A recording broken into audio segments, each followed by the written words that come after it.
มาให้น้องนั่งกินกาแฟเนาะนั่งเบิ่งแอปโอ้มื้อนี้เสียงแดดคักไปเนาะ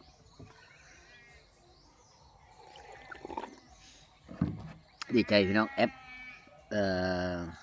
บ่ได้เฮ็ดหยังเนาะได้6,000ปลายบาทให้เบิ่งนะพี่น้องนะ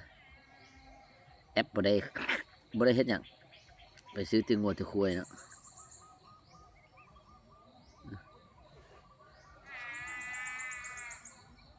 6,555 บาท5 โลพี่น้องขึ้นมาแอปขายให้พี่น้องบ่ได้เฮ็ดหยังไปแต่ซื้อคุยเนาะก็ขายทุกวันพี่น้องแอปขายให้ทุกวัน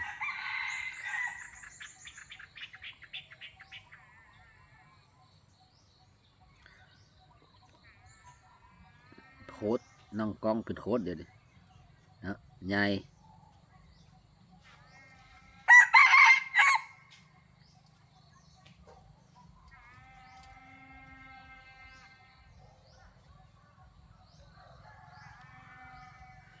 กินกาแฟพี่น้องตอนเช้า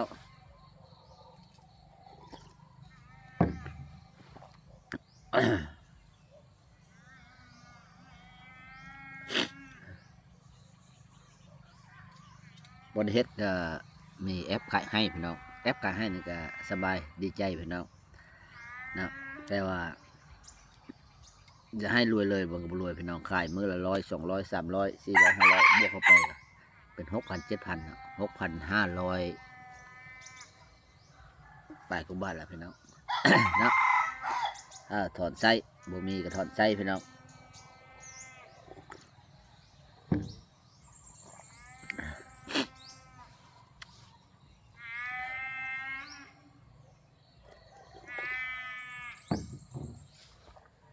มันห้องคุย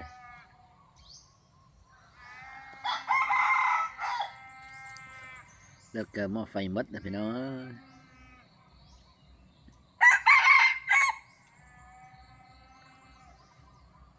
ตอนเช้ามื้อนี้แดดดีพี่น้องอากาศดีตอนเช้าไปเลาะเบิ่งพี่น้องเลาะเบิ่งอากาศ